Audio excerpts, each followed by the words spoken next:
हरे कृष्णा। हरे कृष्ण माता जी। हरे कृष्णा। हरे कृष्ण माता जी। चक्षुरुन्मीलितं येन तस्मै श्रीगुरवे नमः। श्रीचैतन्यमनोभीष्टं स्थापितं येन भूतले स्वयं रूपकथा मह्यं ददाति स्वपदान्तिकम्। वन्देऽहं श्रीगुरो श्रीयुतपतकमलं श्रीगुरून् वैष्णवांश्च श्रीरूपं साग्रजातं सहगण रघुनाथान्वितं तं सजीवम् साद्वैतं सावधूतं परिजनसहितं कृष्णचैतन्यदेवम् श्रीराधा कृष्णपादान् सहगण ललिता श्रीविशाखान्वितांश्च। नमः ओं विष्णुपादाय कृष्णप्रेष्ठाय भूतले श्रीमदे जयपताका स्वामी इति नाम्नमाचार्यपादाय नित्याकृपप्रदायिने गौरकथा दामदाय नगरग्रामकारिणे नमो विष्णुपादाय कृष्णप्रेष्ठाय भूतले श्रीमदे भक्तिवेदान्त स्वामी इति नामिने नमस्ते सारस्वते देवे गौरवाणी प्रचारिणे निर्विशेष शून्यवादी पाश्चात्य देशकारिणे वाञ्छाकल्पतरुभ्यश्च कृपा सिन्धुभ्येव च पतितानां पावनेभ्यो वैष्णवेभ्यो नमो नमः। हे कृष्णा करुणा सिन्धो दीनबन्धो जगत्पते गोपेश गोपिका कान्त राधाकान्त नमोऽस्तुते। तप्त काञ्चन गौराङ्गी रागे वृन्दावनेश्वरी वृषभानुसुते देवी प्रणमामि हरिप्रिये। जय श्री कृष्ण चैतन्य प्रभु नित्यानंद श्री अद्वैत गदाधर श्रीवासादि गौर भक्त वृंदा। हरे कृष्णा कृष्ण कृष्ण हरे हरे ഹരേ രാമ രാമ രാമ ഹരേ ഹരേ.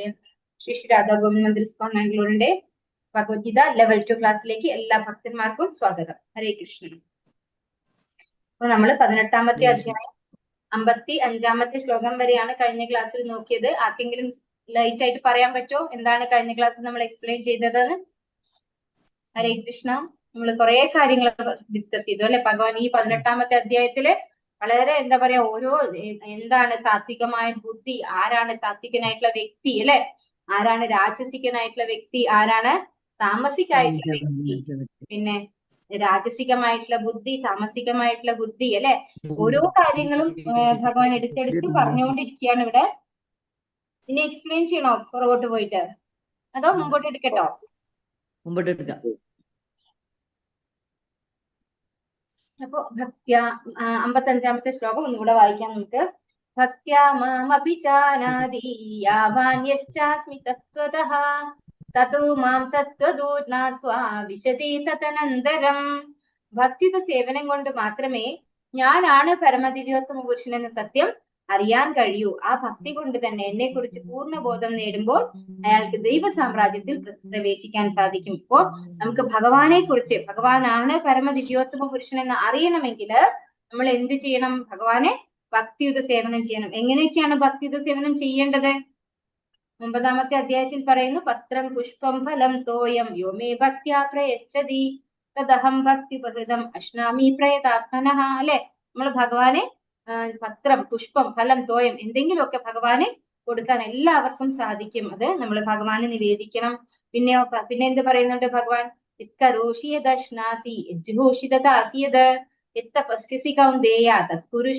അർപ്പണം ഇല്ലേ, അതും 9ാമത്തെ അധ്യായത്തിൽ തന്നെ പറയുന്ന ശ്ലോകമാണ്. ഭഗവാന് നമ്മൾ എന്ത് ചെയ്യുന്നോ, എന്ത് ഭക്ഷിക്കുന്നോ, എന്ത് ദാനം ചെയ്യുന്നോ, എന്ത് തപശ്ചര്യകൾ അനുഷ്ഠിക്കുന്നോ ഒക്കെ ഭഗവാൻ ആയിക്കൊണ്ട് നമ്മൾ ചെയ്യണം. പിന്നെ ഭഗവാൻ 9ാമത്തെ അധ്യായത്തില് 34ാമത്തെ ശ്ലോകത്തിൽ എന്താ പറയുന്നത്? ഓർക്കുന്നുണ്ടോ ആരെങ്കിലും? ആർക്കെങ്കിലും ഓർമ്മയുണ്ടോ? 9ാമത്തെ അധ്യായത്തിൽ 34ാമത്തെ ശ്ലോകം, 34ാമത്തെയാണ് അവസാനത്തെ ശ്ലോകം. മന്മനാഭവം മദ്ഭക്ത മദ്യാജീ മാം നമസ്കുരു മാമേ വൈശ്യസി യുക്തൈവം ആത്മാനം മത്പരായണഃ. ഭഗവാനെ എന്നിൽ മനസ്സുറപ്പിക്കുക, ഭക്തനാകുക, എന്നെ ആരാധിക്കുകയും പ്രണമിക്കുകയും ചെയ്യുക. എന്നിൽ തന്നെ പൂർണ്ണമായും മുഴുകിയിരിക്കുന്നത് കൊണ്ട് നീ തീർച്ചയായും എന്നെ പ്രാപിക്കും. ഇതും ഭഗവാൻ പറയുന്നുണ്ട്. ഇത് ഇവിടെ റിപ്പീറ്റ് ചെയ്യുന്നുണ്ട് ഈ അധ്യായത്തിൽ, 18ാമത്തെ അധ്യായത്തിൽ ഭഗവാൻ റിപ്പീറ്റും ചെയ്യുന്നുണ്ട്. അപ്പോ ഭക്തിയുത സേവനത്തിലൂടെ മാത്രമേ ഒരാൾക്ക് ഭഗവാനെ മനസ്സിലാക്കാൻ, ഭഗവാനാണ് പരമദിവ്യോത്തമ പുരുഷൻ എന്ന് മനസ്സിലാക്കാൻ സാധിക്കുള്ളൂ. ആ ഭക്തി കൊണ്ട് തന്നെ നമുക്ക് ഭഗവാന്റെ സാമ്രാജ്യത്തിലേക്ക് തിരിച്ചു പോകാൻ സാധിക്കും. സർവകർമാണ്യപി സദാ കുർവാണോ മദ്യപാശ്രയഃ മത്പ്രസാദാദവാപ്നോതി ശാശ്വതം പദമവ്യയം.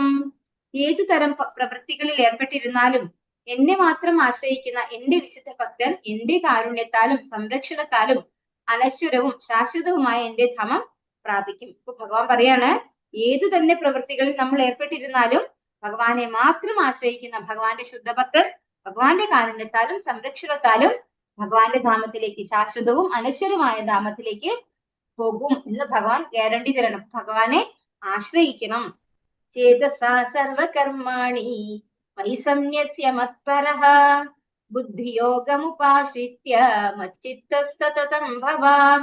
സകല കർമ്മങ്ങളിലും എന്നെ ആശ്രയിക്കൂ, എന്നിട്ട് എന്റെ സംരക്ഷണത്തിൽ സദാ പ്രവർത്തിക്കുക.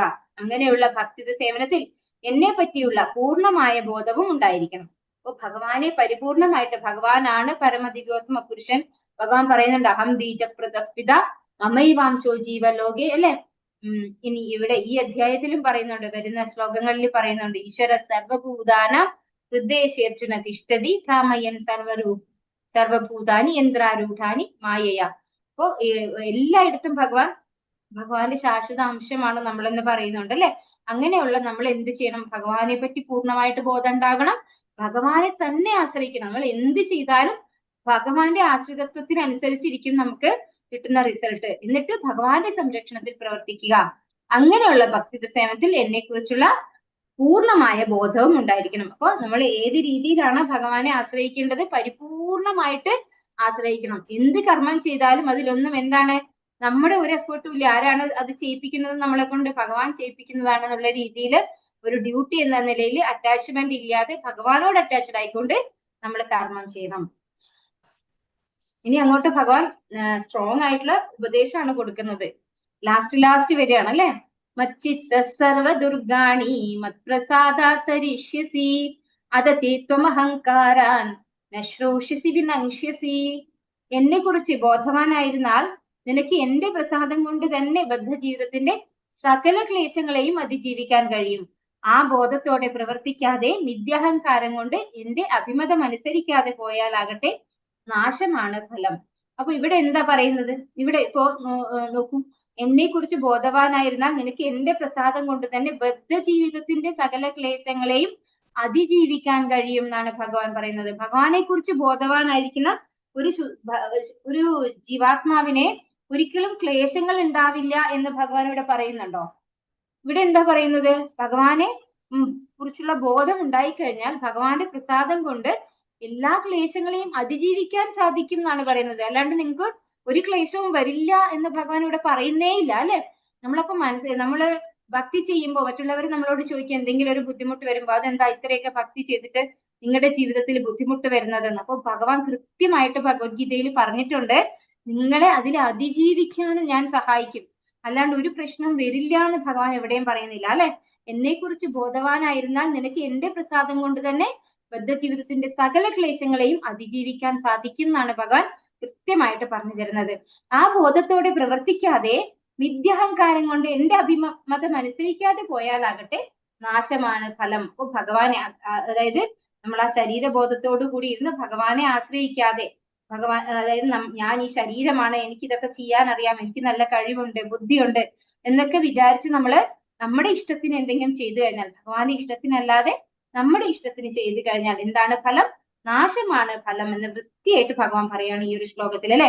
58ാമത്തെ ശ്ലോകം എല്ലാവരും ഓർത്തു വെക്കുന്നത് നല്ലതാണ്, പഠിക്കുന്നത് നല്ലതാണ്. കാരണം ഭഗവാൻ കൃത്യമായിട്ട് പറയുന്നു, ഒരു ഭക്തിയിലേക്ക് വന്നത് കൊണ്ട് ആരും കംഫർട്ടബിൾ സോണിൽ ഇരിക്കില്ല, ആരും ഒരു ബുദ്ധിമുട്ടും വരാതെ കഷ്ടപ്പാടൊന്നും വരാതെ ഇരിക്കില്ല. പക്ഷെ ഭക്തിയിൽ വന്നത് കൊണ്ടാണ് ആ കഷ്ടപ്പാട് വരുന്നതെന്ന് വിചാരിക്കുന്നതും എന്താണ്? മണ്ടത്തരമാണ്. കാരണം നമുക്ക് നമ്മുടെ ജീവിതം കൃത്യമായിട്ട് പ്ലാൻഡ് ആണ്. ശരിക്കും പറഞ്ഞാൽ നമ്മൾ ഒരു കർമ്മങ്ങൾ ഈ ജന്മത്തിൽ ചെയ്യുന്ന കർമ്മങ്ങളല്ല ഈ ജന്മത്തിൽ നമ്മൾ അനുഭവിക്കുന്ന സുഖദുഃഖങ്ങൾ. അത് ഏതോ ജന്മത്തിൽ ചെയ്തു വെച്ച കർമ്മങ്ങളാണ് നമ്മൾ അനുഭവിക്കുന്നത്. തൊട്ട് മുമ്പത്തെ ജന്മത്തിനാണെന്ന് പോലും നമുക്ക് പറയാൻ പറ്റില്ല. ഏതോ ജന്മം ചെയ്തു വെച്ച കർമ്മങ്ങളാണ് ഈ ജന്മം നമുക്ക് സുഖവും ദുഃഖവും ആയിട്ട് വരുന്നത്. അത് നമ്മൾ എന്താണ്, ഓൾറെഡി ഫിക്സ്ഡ് ആണ്, നമ്മൾ അനുഭവിച്ചേ പറ്റൂ. പക്ഷെ ഭക്തിയിൽ വന്നു കഴിഞ്ഞാൽ അതിനെ എങ്ങനെ ഓവർകം ചെയ്യാൻ സാധിക്കുമെന്ന് ഭഗവാൻ നമുക്ക് കാണിച്ചു തരും. അതിനുള്ള കഴിവ് ഭഗവാൻ നമുക്ക് തരും. പക്ഷെ ഭക്തിയിൽ വന്നില്ലെങ്കിലോ? അങ്ങനെയുള്ളവരാണ് ഈ ഒരു ചെറിയ ബുദ്ധിമുട്ട് വരുമ്പോൾ ആത്മഹത്യയൊക്കെ ചെയ്യുന്നത് നമുക്ക് കാണാൻ പറ്റും, അല്ലെ? അവർക്ക് ഭക്തിയിൽ വരാൻ സാധിച്ചിട്ടില്ല. അതുപോലെ ശരീരവും ആത്മാവും തമ്മിലുള്ള വ്യത്യാസം എന്താണെന്ന് പോലും അവർക്ക് അറിയാൻ പറ്റാത്തത് കൊണ്ടാണ് അവരങ്ങനെയൊക്കെ പ്രവർത്തിക്കേണ്ടി വരുന്നത്. യദഹങ്കാരമാശ്രിത്യ നയോത്സ്യ ഇതി മന്യസേ മിഥ്യൈഷ വ്യവസായസ്തേ പ്രകൃതി സ്വാം നിയോക്ഷ്യതി. എന്റെ നിർദ്ദേശത്തെ അനുസരിക്കുന്നില്ലെങ്കിൽ, യുദ്ധം ചെയ്യുന്നില്ലെങ്കിൽ നീ വഴിപിഴച്ചു പോകും. മാത്രമല്ല നിന്റെ സ്വഭാവം പ്രകൃതിയാൽ നീ യുദ്ധത്തിൽ ഏർപ്പെടുക തന്നെ വേണം. നിന്റെ സ്വഭാവ പ്രകൃതിയാൽ നീ യുദ്ധത്തിൽ ഏർപ്പെടുക തന്നെ വേണം. അപ്പോ ഇവിടെ ഭഗവാൻ വീണ്ടും പറയുന്നു, എന്റെ നിർദ്ദേശത്തെ അനുസരിക്കുന്നില്ലെങ്കിൽ. അപ്പൊ ഭഗവാൻ ഇവിടെ എന്ത് നിർദ്ദേശമാണ് അർജുനന് കൊടുക്കുന്നത്? യുദ്ധം ചെയ്യാനുള്ള നിർദ്ദേശമാണ് അർജുനന് കൊടുക്കുന്നത്, അല്ലെ? അപ്പൊ അങ്ങനെ ഭഗവാന്റെ നിർദ്ദേശപ്രകാരം അനുസരിച്ചിട്ടില്ല എങ്കില് നീ വഴിപിഴച്ചു പോകും എന്ന് ഭഗവാൻ പറയാണ് അർജുനനോട്. മാത്രമല്ല നിന്റെ സ്വഭാവ പ്രകൃതി, അതായത് അർജുനൻ ആരാണ്? ഒരു ക്ഷത്രിയനാണ്, അല്ലെ? അർജുനന്റെ സ്വഭാവ പ്രകൃതിയാൽ നീ യുദ്ധത്തിന് ഏർപ്പെടുക തന്നെ. ഈ യുദ്ധത്തിൽ നിന്ന് ഒഴിഞ്ഞു മാറി വേറൊരു യുദ്ധത്തിൽ പോയി പെടേണ്ടി വരും. അപ്പൊ തൽക്കാലം എന്താണ്, നമ്മൾ ഏതാണോ ഭഗവാൻ ഏൽപ്പിച്ച ഡ്യൂട്ടി അത് നമ്മൾ വൃത്തിയായിട്ട് ചെയ്യാണ് വേണ്ടത്. അപ്പോ ഭഗവാന്റെ നിർദ്ദേശം അനുസരിച്ച് യുദ്ധം ചെയ്യുക എന്ന് ഭഗവാൻ ഈ ശ്ലോകത്തില് 59-ാമത്തെ ശ്ലോകത്തിൽ വ്യക്തമായി പറഞ്ഞു, അല്ലെ? നേരത്തെ 58-ാമത്തെ ശ്ലോകത്തിലും ഭഗവാൻ എന്താ പറഞ്ഞത്? ഭഗവാനെ ആശ്രയിച്ചുകൊണ്ട് ചെയ്യണം, ഭഗവാന് വേണ്ടിയിട്ട് കർമ്മം ചെയ്യണം, അല്ലെ? ഭഗവാനെ, അതായത് ഭഗവാനെ കുറിച്ചുള്ള ബോധവാനായിരുന്നാൽ തന്നെ ഭഗവാന്റെ പ്രസാദം കൊണ്ട് എല്ലാത്തിനെയും അതിജീവിക്കാൻ ആർക്ക് സാധിക്കും? അർജുനനും അതുപോലെ നമ്മൾക്കും സാധിക്കും. അഥവാ അത് ചെയ്യുന്നില്ല എങ്കിൽ നാശമാണ് ഫലം എന്ന് ഇവിടെയും പറയുന്നു. ഇവിടെ എന്താ പറയുന്നത്? നിന്റെ സ്വഭാവം ഒരു ക്ഷത്രിയ സ്വഭാവമാണ്, അതുകൊണ്ട് നീ യുദ്ധത്തിൽ ഏർപ്പെടുക തന്നെ വേണം. ഇതിൽ നിന്ന് ഒഴിഞ്ഞു മാറിയത് കൊണ്ട് യുദ്ധം ചെയ്യാതിരിക്കാൻ പറ്റില്ല എന്നാണ് അർജുനന് ഭഗവാൻ പറഞ്ഞു കൊടുക്കുന്നത്. അപ്പൊ നമ്മൾ ഏത് ഗുണത്തിലാണോ നമ്മൾ ആ ഒരു പ്രവൃത്തി നമ്മൾ എന്തായാലും ചെയ്യും, അല്ലെ? അതിൽ നിന്ന് എന്തെങ്കിലും ഒരു കാരണം കാണിച്ചുകൊണ്ട്, ഇല്ല എനിക്കിപ്പോ ഇത് ചെയ്യാൻ പറ്റില്ല, ഞാൻ ഇതല്ല മറ്റേതാണ് ചെയ്യേണ്ടതെന്ന് പറഞ്ഞ് ഒഴിഞ്ഞു മാറിയാൽ നമ്മുടെ ഒരു സ്വഭാവ പ്രകൃതിക്കനുസരിച്ച് നമ്മൾക്ക് അത് തന്നെ ചെയ്യേണ്ടി വരും എന്നാണ് ഭഗവാൻ പറയുന്നത്. സ്വഭാവജേന കൗന്ദേയ നിബദ്ധസ്വേന കർമ്മണ കർത്തും നേച്ഛസി യന്മോഹാത് കരിഷ്യസ വശോപി തത്. അല്ലയോ പാർത്ഥ, വ്യാമോഹം കൊണ്ട് നീ ഇപ്പോൾ എന്റെ ആജ്ഞ നിറവേറ്റാൻ മടിക്കുന്നു. എന്നാൽ സ്വാഭാവികമായ കർമ്മത്തിന്റെ പ്രേരണയ്ക്ക് വഴങ്ങി അനിഷ്ടമായി തോന്നുന്ന അതേ കർമ്മം നിനക്ക് ചെയ്യേണ്ടി വരും. അപ്പോ ഭഗവാൻ അർജുനോട് പറയാണ്, വ്യാമോഹം കൊണ്ട് ഇവരൊക്കെ എന്റെ ബന്ധുക്കളാണ്, അല്ലെ? എന്റെ ഗുരുവാണ്, എന്റെ മുത്തച്ഛനാണ്, പിന്നെ ഫ്രണ്ട്സ് ആണ്, അതുകൊണ്ട് ഇവരെ ഒന്നും എനിക്ക് കൊല്ലാൻ പറ്റില്ല എന്നൊക്കെ പറഞ്ഞുകൊണ്ടാണ് അർജുനൻ യുദ്ധം ചെയ്യാൻ മടിച്ചത്, അല്ലെ? അപ്പൊ വ്യാമോഹം കൊണ്ട് നീ ഞാൻ പറഞ്ഞ എന്റെ ആജ്ഞ നിറവേറ്റാൻ മടിക്കുന്നു. എന്നാൽ സ്വാഭാവികമായ കർമ്മത്തിന്റെ പ്രേരണയ്ക്ക് വഴങ്ങി അനിഷ്ടമായി തോന്നുന്ന അതേ കർമ്മം നിനക്ക് ചെയ്യേണ്ടി വരും. അപ്പൊ ഇതിൽ നിന്ന് ഒഴിഞ്ഞു മാറിയാലും നമ്മുടെ സ്വാഭാവികമായ കർമ്മം എന്ന് പറഞ്ഞാൽ എന്താണ്? പ്രകൃത്യാ നമുക്കൊരു സ്വഭാവം ഉണ്ട്, അല്ലെ? അതിന്റെ പ്രേരണ കാരണം നീ ഇതുപോലെ യുദ്ധം ചെയ്യേണ്ടി തന്നെ വരും. ഇതേ കർമ്മം, ഏത് കർമ്മമാണോ നീ എനിക്ക് ചെയ്യാൻ പറ്റില്ല എന്ന് പറയുന്നത്, അത് സ്വഭാവം, നമ്മുടെ ഒരു സ്വഭാവം, ബേസിക് നേച്ചർ എന്ന് പറയും നമ്മൾ, അല്ലെ? അതിന്റെ കാരണത്താൽ തന്നെ നമുക്കത് ചെയ്യേണ്ടി വരും, അതേ കർമ്മം ചെയ്യേണ്ടി വരും. ഇപ്പോഴാണെങ്കിലോ ഭഗവാന്റെ ഇഷ്ടപ്രകാരമാണ് ചെയ്യുന്നത്. പക്ഷെ നമ്മുടെ ഇഷ്ടപ്രകാരം ചെയ്യുമ്പോൾ എന്താണ്? അതിന്റെ കാർമിക് റിയാക്ഷൻ, ഫലങ്ങൾ നമ്മൾ അനുഭവിക്കേണ്ടതായിട്ടും വരും. പക്ഷെ ഭഗവാന്റെ നിർദ്ദേശപ്രകാരം ചെയ്തു കഴിഞ്ഞാൽ എന്താണ്? അവർക്ക് കർമ്മഫലം അനുഭവിക്കേണ്ടി വരില്ല. അടുത്ത ശ്ലോകമാണ് ഞാൻ പറഞ്ഞ ശ്ലോകം. ഈശ്വര സർവഭൂതാനാം ഹൃദ്ദേശേർജുന തിഷ്ഠതി ഭ്രാമയൻ സർവഭൂതാനി യന്ത്രാരൂഢാനി മായയാം. അർജുന, പരമപുരുഷൻ എല്ലാവരുടെയും ഹൃദയത്തിൽ കുടികൊള്ളുകയും ഭൗതിക ശക്തിയാൽ നിർമ്മിതമായ യന്ത്രത്തിൽ എന്ന പോലെ സ്ഥിതി ചെയ്യുന്ന ജീവാത്മാക്കളുടെ ഭ്രമണത്തെ നിയന്ത്രിക്കുകയും ചെയ്യുന്നു. അപ്പോ ഇവിടെയാണ് ഞാൻ മുമ്പേ പറഞ്ഞിട്ടുണ്ട്, നമ്മളൊക്കെ ഒരു ഇൻസ്ട്രുമെന്റ് മാത്രമാണെന്ന്. ഇവിടെ ഭൗതിക ശക്തിയാൽ നിർമ്മിതമായ ഒരു യന്ത്രത്തോടാണ് ഭഗവാൻ നമ്മളെ ഉപമിച്ചിരിക്കുന്നത്. ഓ, ഭഗവാൻ എല്ലാവരുടെയും ഹൃദയത്തിലും പരമാത്മാവായിട്ടിരിക്കുന്നു. ആ ഭഗവാൻ നമ്മളെ എങ്ങനെയാണ് വർക്ക് ചെയ്യിപ്പിക്കുന്നത്? ഒരു ഭൗതിക ശക്തിയാൽ നിർമ്മിതമായിട്ടുള്ള ഒരു യന്ത്രം എങ്ങനെയാണ് ചെയ്യുന്നത്? നമ്മളൊരു കീ കൊടുത്താല് ഡാൻസ് ചെയ്യുന്ന പാവ കണ്ടിട്ടുണ്ടാവും എല്ലാവരും. നമ്മുടെയൊക്കെ കുട്ടിക്കാലത്ത് ഉണ്ടായിരുന്ന ഒരു ടോയ് ആണത്. നന്നായി ഇങ്ങനെ തിരിച്ചു വെച്ച് അത് പിന്നെ ആ കീ ഇങ്ങനെ പുറകോട്ടേക്ക് തിരിയും. അപ്പൊ അത് തിരിഞ്ഞ് കംപ്ലീറ്റ് ആവുന്നവരെ അതിങ്ങനെ ഡാൻസ് ചെയ്യുമായിരുന്നു. നമ്മളൊക്കെ കുട്ടിക്കാലത്ത് ഉണ്ടായിരുന്ന ഒരു പാവയായിരുന്നു അത്. ചന്തയിലൊക്കെ കിട്ടുന്ന ഒരു പാവ. അപ്പൊ അതുപോലെയാണ് നമ്മള് ഭഗവാന്റെ കയ്യില്, അല്ലെ? പരമദിവ്യോത്തമ പുരുഷനായിട്ടുള്ള ഭഗവാൻ ഒരു കീ പോലെ അത് തിരിച്ചു വെച്ചതാണ്. അതിങ്ങനെ ഡാൻസ് ചെയ്തുകൊണ്ടിരിക്കുക ചെയ്യുക. അപ്പൊ ഒരു യന്ത്രം എങ്ങനെയാണോ ഭൗതിക ശക്തിയാൽ നിർമ്മിതമായിട്ടുള്ള ഒരു യന്ത്രം പ്രവർത്തിക്കുന്നത്, അതുപോലെ നമ്മള് പ്രവർത്തിക്കുന്നു. ജീവാത്മാക്കളുടെ ഭ്രമണത്തെ നിയന്ത്രിക്കുന്നത് ആരാണ്? ഭഗവാനാണ് നിയന്ത്രിക്കുന്നത്. നമുക്ക് ഒന്നിനെയും നിയന്ത്രിക്കാനുള്ള ശേഷിയില്ല, ശക്തിയില്ല, ഭഗവാൻ തന്നിട്ടില്ല അത് നമുക്ക്. അപ്പോ നമ്മൾ വിചാരിക്കുന്നു നമുക്ക് നമ്മുടെ മേലെ ഒരു കൺട്രോൾ ഉണ്ടെന്ന്. പക്ഷെ നമ്മളെ മേലെ ആർക്കാണ് കൺട്രോൾ ഉള്ളത്? ഋഷികേശ അല്ലെ, ഭഗവാൻ ഋഷികേശനാണ്. ഭഗവാനാണ് ഇന്ദ്രിയങ്ങളുടെ മേലെ നിയന്ത്രണമുണ്ട്, അതുപോലെ എല്ലാത്തിനും നിയന്ത്രിക്കാൻ ആർക്ക് കഴിയും? ഭഗവാന് കഴിയും. അപ്പൊ നമുക്കൊരു ഡൗട്ട് തോന്നും, പിന്നെ എന്തിനാണ് ഭഗവാൻ ഇങ്ങനെ നമ്മളെ കൊണ്ട് തെറ്റ് ചെയ്യിക്കുന്നത്? നമ്മള് എല്ലാവർക്കും ശരി ചെയ്താൽ പോരെ? ഭഗവാൻ യന്ത്രം പോലെയാണ് നമ്മളെ കൊണ്ടു നടക്കുന്നതെങ്കിൽ, ഭഗവാൻ പരമാത്മാവായിട്ട് നമ്മുടെ കൂടെ ഉണ്ടെങ്കിൽ ആരും തെറ്റ് ചെയ്യാതിരിക്കേണ്ടതല്ലേ ശരിക്കും? അവിടെയാണ് 13ാമത്തെ അധ്യായത്തില് ഭഗവാൻ ഒരു ശ്ലോകത്തിൽ പറയുന്നുണ്ട്, ഉപദ്രഷ്ടാനുമന്താച ഭർത്താ ഭോക്താ മഹേശ്വരഃ പരമാത്മേതി ചാപ്യുക്തോ ദേഹേസ്മിൻ പുരുഷഃ പരഃ. അതായത് നമ്മുടെയൊക്കെ ഉള്ളിൽ ഓരോരോ ആഗ്രഹങ്ങളുണ്ട് അല്ലെ? ഈ ആഗ്രഹങ്ങൾ ആരിരുന്ന് കാണുന്നുണ്ട്? നമ്മുടെ കൂടെ പരമാത്മാവായിട്ട് ഇരിക്കുന്ന ഭഗവാൻ കാണുന്നുണ്ട്. അപ്പോ ആ ആഗ്രഹങ്ങൾക്ക് അനുസരിച്ച് നമ്മൾക്ക് അവസരം തരികയാണ് ചെയ്യുന്നത് ആര്? ഭഗവാൻ. അപ്പോ ആ ആ ആഗ്രഹത്തിനനുസരിച്ചുള്ള പ്രകൃതി ഗുണങ്ങളായിരിക്കും നമ്മളെ കൺട്രോൾ ചെയ്യുക. അപ്പൊ അങ്ങനെയാണ് നമ്മൾ തെറ്റ് ചെയ്യുന്നത്. അപ്പൊ തെറ്റായ ഒരു ആഗ്രഹം നമ്മുടെ ഉള്ളിൽ വരികയാണെന്ന് വിചാരിക്കാം, അതിനാര് സാക്ഷിയാണ്? ഉപദ്രഷ്ട, ഭഗവാൻ സാക്ഷിയാണ് അല്ലെ? അപ്പൊ ഭഗവാൻ എന്ത് ചെയ്യും? അനുമന്ത. അത് നമുക്ക് നമ്മുടെ ആഗ്രഹത്തെ കൺട്രോൾ ഇല്ല, അത് തെറ്റായ ആഗ്രഹമാണെന്ന് പറഞ്ഞ് ആ ആഗ്രഹത്തെ ഡിലീറ്റ് ചെയ്യാൻ നമുക്ക് സാധിക്കുന്നില്ല. നമ്മൾ വീണ്ടും വീണ്ടും അത് ആഗ്രഹിച്ചുകൊണ്ടിരിക്കുകയാണെങ്കിൽ ഭഗവാൻ എന്ത് ചെയ്യും? നമ്മളെ ആ തെറ്റായ പ്രവൃത്തി ചെയ്യാൻ അനുമതി തരും. പിന്നെ നമ്മുടെ ഭൗതിക പ്രകൃതിയിലെ ത്രിഗുണങ്ങള് നമുക്ക് അതിനുള്ള സിറ്റുവേഷൻസ് അറേഞ്ച് ചെയ്യും. അങ്ങനെയാണ് നമ്മൾ തെറ്റിലേക്ക് പോകുന്നത്. അപ്പൊ നമ്മുടെ ആ ആഗ്രഹമാണ് ആ തെറ്റിലേക്ക് കൊണ്ടുപോകാൻ കാരണം. അല്ല, ഭഗവാൻ എന്താണ്? ആരെയും ഫോഴ്സ്ഫുള്ളി ശരിയായ വഴിയിലൂടെ നയിപ്പിക്കില്ല. പക്ഷെ നമ്മുടെ ആഗ്രഹങ്ങൾ നമ്മളെ തെറ്റായ വഴിക്ക് നയിച്ചാൽ നമ്മൾ അന്നേരമാണ് ആസുരികമായ യോനിയിലൂടെയും താമസികമായ പ്രവർത്തനങ്ങളിലൂടെയും ഒക്കെ നമ്മൾ തെറ്റായ വഴിക്ക് പോകുന്നത്. അതുകൊണ്ടാണ്. അപ്പൊ ഭഗവാൻ പരമാത്മാവായിട്ട് ഇരുന്ന് ആരെയാണ് സഹായിക്കുക? ഭഗവാന്റെ ഭക്തന്മാരെ. നമ്മള് ഈ ആഗ്രഹങ്ങളെയും മനസ്സിനെയും ഇന്ദ്രിയങ്ങളെയൊക്കെ കുറച്ചൊന്ന് നിയന്ത്രിച്ച്, നമ്മുടെ ഉള്ളിൽ ഭഗവാനുണ്ട് പരമാത്മാവായിട്ട്, ഞാനെന്ന് പറയുന്നത് ഈ ശരീരമല്ല ആത്മാവാണെന്ന് ഒരു ബോധ തലത്തിലേക്ക് നമ്മൾ വന്നു കഴിഞ്ഞാൽ പിന്നെ ആര് ആക്ട് ചെയ്യും? ഈ പരമാത്മാവായിട്ടിരിക്കുന്ന ഭഗവാൻ നമ്മളെ നേരായ വഴിക്ക് കൊണ്ടുപോകാനായിട്ട് നമ്മൾ ഒരു ആധ്യാത്മിക ഗുരുവിന്റെ അടുത്തേക്ക് നമ്മളെ ഗൈഡ് ചെയ്യും.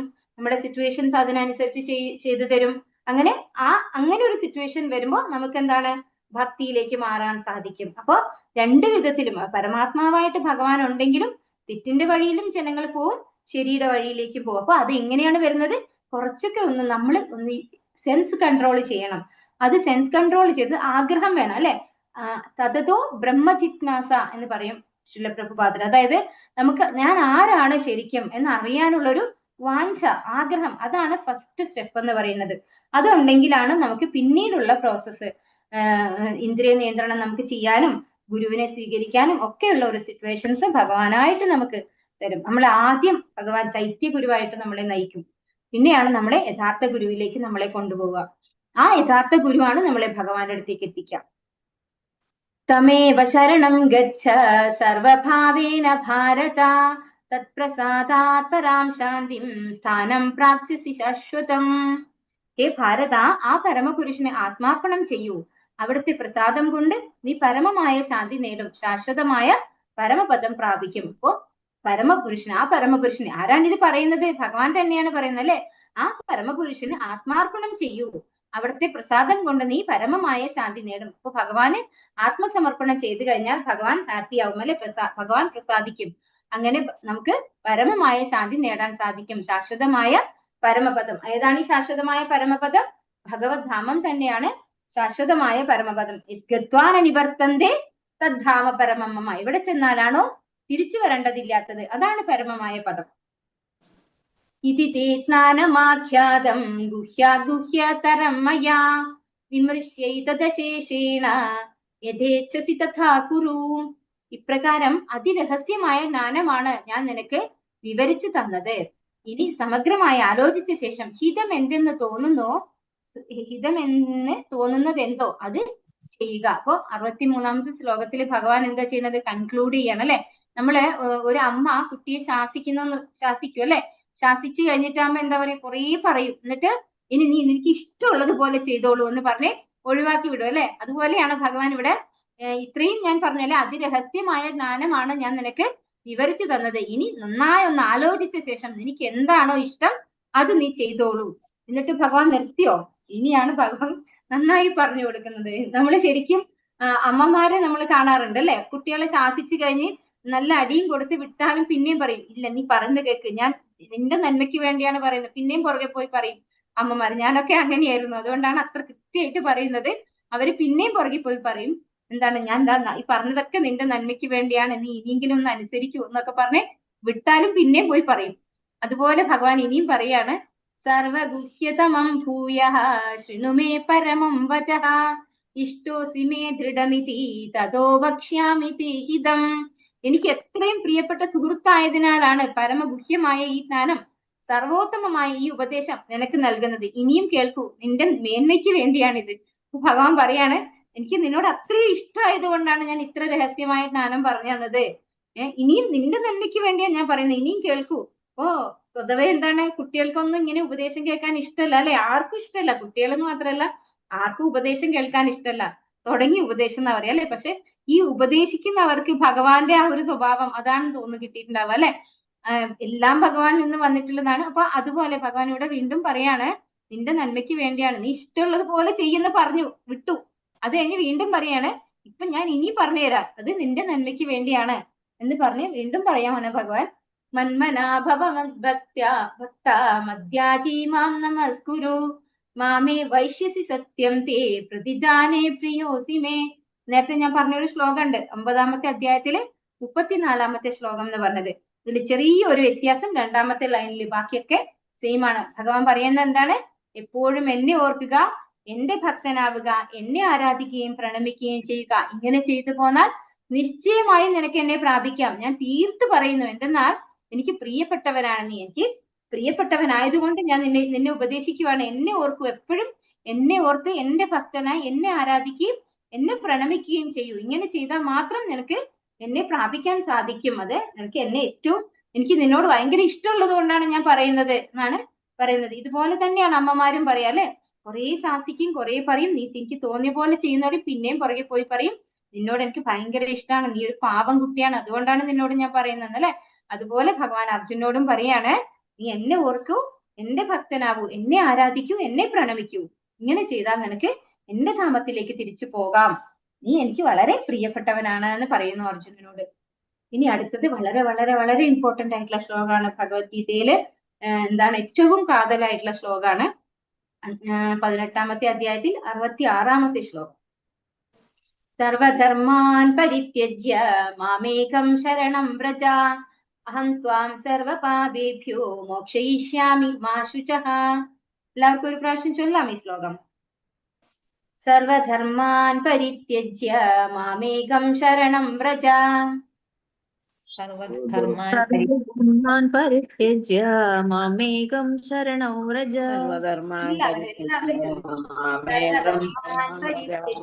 മാമേകം ശരണം വ്രജ. സർവധർമാൻ പരിത്യജ്യ മാമേകം ശരണം വ്രജ. അഹം ത്വാം സർവപാപേഭ്യോ മോക്ഷയിഷ്യാമി മാ ശുചഃ. അഹം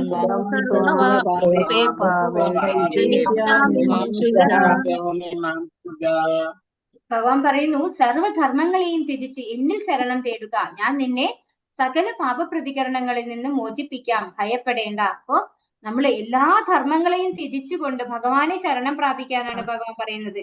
അങ്ങനെ നമ്മൾ ശരണം പ്രാപിച്ചു കഴിഞ്ഞാൽ നമ്മൾ ആ ഒരു കർമ്മത്തിൽ വരുന്ന എന്തെങ്കിലും പാപപ്രതികരണം ഉണ്ടെങ്കിൽ അതിൽ നിന്നൊക്കെ ഭഗവാൻ മോചിപ്പിക്കും, ഭയപ്പെടേണ്ട. മാ ശുചഃ, ഒരു നീക്ക് ടെൻഷനേ വേണ്ട, ഞാൻ എന്താണോ പറഞ്ഞത് അതുപോലെ ചെയ്താൽ മതി, എന്നെ മാത്രം ശരണം പ്രാപിച്ച്. അതായത് എന്താണ് ഈ സർവധർമ്മം പരിത്യജ്യ എന്ന വാക്കുകൊണ്ട് നമ്മൾ വിചാരിക്കും നമ്മൾ എല്ലാ ഓക്യുപേഷണൽ ഡ്യൂട്ടി എല്ലാം ഉപേക്ഷിച്ചിട്ട് ഭഗവാനെ ശരണം പ്രാപിക്കുക, ഇതാണോ നമ്മുടെ അർത്ഥം? ഇതിന്റെ അർത്ഥം അല്ല. നമുക്ക് ഒരുപാട് ധർമ്മം നമ്മള് കോട്ട് ചെയ്തിട്ടുണ്ടാവും, ഇതെന്റെ ധർമ്മം, ഇതെന്റെ ധർമ്മം എന്ന് പറഞ്ഞ് നമ്മള് ഒരുപാട് കാര്യങ്ങൾ നമ്മൾ അങ്ങനെ വിചാരിച്ച് നമ്മൾ കർമ്മം ചെയ്യും. പക്ഷെ ശരിക്കും പറഞ്ഞാൽ എക്സാമ്പിൾ പറയുകയാണെങ്കിൽ, എന്റെ ഭാര്യയെ സംരക്ഷിക്കണം, അച്ഛനമ്മമാരെ സംരക്ഷിക്കണം, അത് വേണം, അങ്ങനെ നമ്മൾ പ്ലാൻ ചെയ്ത് ചെയ്യും. ആ പ്ലാനിങ്ങിന്റെ ആവശ്യം നമുക്കില്ല. ശരിക്കും ആരാണ് എല്ലാവരെയും സംരക്ഷിക്കുന്നത്? ഭഗവാനാണ് സംരക്ഷിക്കുന്നത് അല്ലെ? ഇപ്പൊ എന്റെ അച്ഛനെയും അമ്മയും ഞാൻ സംരക്ഷിക്കണം എന്ന് വിചാരിക്കും, പക്ഷെ അവരൊരു തരത്തിൽ എന്റെ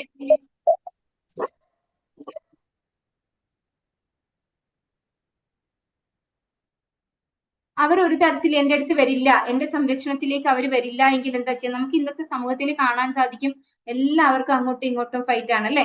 അപ്പൊ നമ്മൾ ആഗ്രഹിച്ചാൽ പോലും അവർ വരില്ലെങ്കിൽ നമുക്ക് എന്ത് ചെയ്യാൻ പറ്റുമോ? അവർക്ക് ധർമ്മം ചെയ്യാൻ പറ്റുമോ? ഇല്ല. അപ്പോൾ നമ്മൾ ആ ധർമ്മം ചെയ്യാൻ പറ്റിയില്ലെങ്കിലോ എന്നോർത്ത് വേവലാതിപ്പെടേണ്ടതില്ല. ഇവിടെ അർജുനന്റെ കാര്യം നോക്കുകയാണെങ്കിൽ അർജുനന്റെ ബന്ധുക്കളാണ് എല്ലാം ഓപ്പോസിറ്റ്. മുത്തച്ഛനുണ്ട്.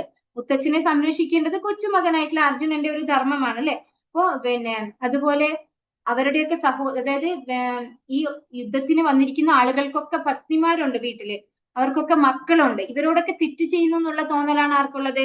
അർജുനനുള്ളത്. പക്ഷെ എല്ലാവരെയും സംരക്ഷിക്കുന്നത് ഭഗവാനാണ്. നമ്മുടെ മുന്നിൽ ആ ഒരു സിറ്റുവേഷൻ വന്നു കഴിഞ്ഞാൽ നമ്മൾ ആ ഒരു ധർമ്മത്തെ പറ്റി ഓർത്തിട്ട് നമ്മൾ ജോലിയൊന്നും ചെയ്യാതിരിക്കുകയല്ല വേണ്ടത്. ഭഗവാനാണ് ആത്യന്തികമായിട്ട് സംരക്ഷിക്കുന്നത് എന്ന് നമ്മൾ മനസ്സിലാക്കാം. നമ്മൾ പ്ലാൻ ചെയ്തൊന്നും ചെയ്യേണ്ട കാര്യമില്ല. സർവത്ര ഭഗവാൻ സമർപ്പിച്ച ഒരു വ്യക്തി, അദ്ദേഹം ഒരു വേള ധർമ്മം ചെയ്യാൻ വിട്ടുപോയെങ്കിൽ പോലും ആരതിൽ നിന്നുള്ള പാപത്തിൽ നിന്ന് മുക്തനാക്കും അവനെ? ഭഗവാൻ അല്ലെ. നമ്മൾ ചെയ്യേണ്ടത് നാമം ജപിക്കണം. പക്ഷെ നമ്മൾ ഒന്നും ചെയ്യാതെ കർമ്മങ്ങൾ ഉപേക്ഷിക്കുക എന്നല്ല അവിടെ അർത്ഥം. നമ്മൾ ഭഗവാന്റെ നാമം ജപിക്കുക. നമ്മൾ ഈ പറഞ്ഞ ഒരുപാട് ക്വാളിറ്റീസ്, ഒരു ബ്രാഹ്മണിക്കൽ ക്വാളിറ്റീസ് ഒരുപാട് പറഞ്ഞു തന്നു അല്ലെ. അതുപോലെ നമ്മൾ എങ്ങനെ ഇഷ്ടം അനിഷ്ടം രാഗദ്വേഷം ഇതൊന്നും ഇല്ലാതെ പ്രവർത്തിക്കാൻ ഭഗവാൻ ഒരുപാട് കാര്യങ്ങൾ പറഞ്ഞു. സർവധർമാൻ പരിത്യജ്യ പറഞ്ഞിട്ട് നമ്മൾ ഒരു ജോലിയും ചെയ്യാതെ വെറുതെ ഇരിക്കാനല്ല ഭഗവാൻ പറയുന്നത്.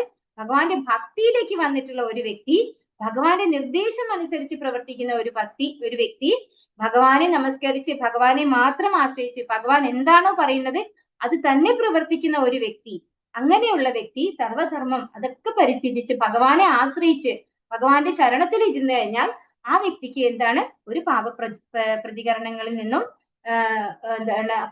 റിസൾട്ട് അനുഭവിക്കേണ്ടി വരില്ല. ഒക്കെ ഭഗവാൻ മുക്തനാക്കിക്കോളും ആ വ്യക്തിയെ. ഭഗവാൻ കൃത്യമായിട്ട് പറയുന്ന ഒരു ശ്ലോകമാണ് ഇത്. വളരെ ഇമ്പോർട്ടന്റ് ആയിട്ടുള്ള ഒരു ശ്ലോകമാണ്. ഇദം തേനോ തപസ്കായ നാഭക്തായ കഥാചന നചാ ശുശ്രൂഷവേ വാച്യം നച മാം യോഭ്യസൂയതി. തപസ്സോ ഭക്തിയോ ഇല്ലാത്തവർക്കും ഭക്തി സേവന കർമ്മത്തിൽ ഏർപ്പെടാത്തവർക്കും എന്നോട് അസൂയ ഉള്ളവർക്കും ഈ രഹസ്യമായ ജ്ഞാനം ഉപദേശിക്കരുത്. അടുത്ത ഒരു ഇൻസ്ട്രക്ഷൻ ആണ് ഭഗവാന്റേത്. ആർക്ക് ഭഗവത്ഗീത പറഞ്ഞു കൊടുത്തുകൂടാ എന്നാണ് ഭഗവാൻ ഈ ശ്ലോകത്തിൽ പറഞ്ഞു തരുന്നത്. ആർക്കാണ് ഭഗവത്ഗീത മനസ്സിലാക്കാൻ സാധിക്കാത്തത്? തപസ്സോ ഭക്തിയോ ഇല്ലാത്തവർക്ക്. തപസ് എന്താണ്? ഏകാദശി വ്രതം എടുക്കുക അല്ലെ, അതുപോലെ വൈഷ്ണവ കലണ്ടർ പ്രകാരമുള്ള വ്രതങ്ങളൊക്കെ എടുക്കുക. അപ്പൊ തപസ്സില്ല, ഭക്തിയില്ല. എന്താണ് ഭക്തിയില്ല പറഞ്ഞാല്? ഭഗവാൻ വിശ്വാസവും ഇല്ല, ഭഗവാന് സേവനം ചെയ്യാനുള്ള ആറ്റിറ്റ്യൂഡും ഇല്ല. ഈ ഭക്തിയില്ല, തപസ്സില്ല, ഭക്തി സേവന കർമ്മത്തിൽ ഏർപ്പെടാത്ത വ്യക്തി, ഭഗവാനോട് അസൂയുള്ളവര്. ഇത് വളരെ ഭംഗിയായിട്ട് ഞാനൊരു ക്ലാസ്സിൽ കേട്ടു. ഞാൻ വിചാരിക്കുന്നു ആർക്കെങ്കിലും ഭഗവാനോട് അസൂയ ഉണ്ടാകും. പക്ഷെ ആ മാതാജി ക്ലാസ് എടുക്കുമ്പോൾ പറഞ്ഞു കൊടുത്തത് ഇതാണ്. അതായത് ഇപ്പൊ ഭഗവാനെ നമുക്ക് കാണാൻ പറ്റുന്നില്ല, അതുകൊണ്ട് നമുക്ക് ഭഗവാനോട് അസൂയയില്ല. അതേസമയം ഭഗവാൻ ഇവിടെ അവതാര പുരുഷനായിട്ട് ഇവിടെ വരികയാണ്. എന്നിട്ട് ഭഗവാൻ ഓരോ കാര്യങ്ങൾ ചെയ്യുമ്പോൾ ഭഗവാനെ എല്ലാവരും റെസ്പെക്ട് ചെയ്യും അല്ലെ. ഭഗവാന്റെ ഒരു പ്രത്യേകത തന്നെ എന്താണ്? സർവ്വ ആകർഷകൻ എന്നാണ് കൃഷ്ണൻ എന്ന വാക്കിന്റെ അർത്ഥം. ഭഗവാൻ എല്ലാവരെയും ആകർഷിക്കുന്ന ആളാണ്.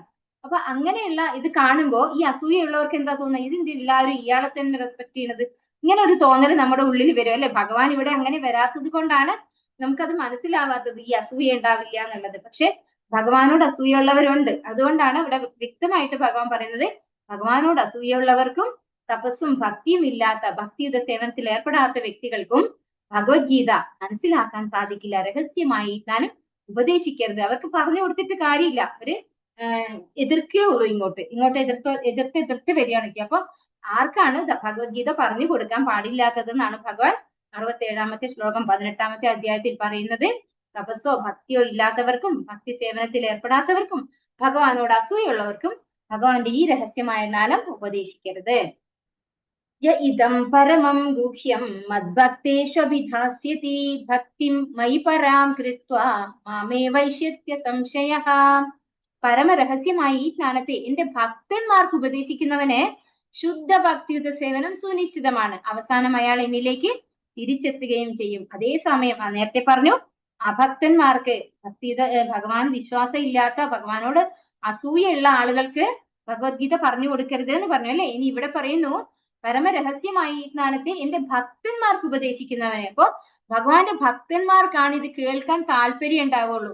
അങ്ങനെ താല്പര്യമുള്ളവർക്കാണ് നമ്മള് ഭഗവത്ഗീത പറഞ്ഞു കൊടുക്കേണ്ടത്. അങ്ങനെ ഉപദേശിക്കുന്നവർക്ക് ശുദ്ധ ഭക്തിയുത സേവനം സുനിശ്ചിതമാണ്. അപ്പൊ ഭഗവാൻ പറയാണ് അങ്ങനെ ഭഗവത്ഗീത ഭഗവാന്റെ ഭക്തന്മാർക്ക് പറഞ്ഞു കൊടുക്കുന്ന ഭഗവാനോട് അസൂയയില്ലാത്ത, ഭഗവാനെ കുറിച്ച് അറിയാൻ ആഗ്രഹമുള്ള, ഭഗവാനെ കുറിച്ച് കേൾക്കാൻ താല്പര്യമുള്ള ഭഗവാന്റെ ഭക്തന്മാർക്ക് പറഞ്ഞു കൊടുക്കുന്നവർക്ക് നമുക്ക് ഭക്തിയുത സേവനം ലഭിക്കും. അങ്ങനെയുള്ളവർക്ക് ഭഗവാന്റെ ശുദ്ധ ഭക്തിയുത സേവനം സുനിശ്ചിതമാണ് എന്ന് പറയുന്നു.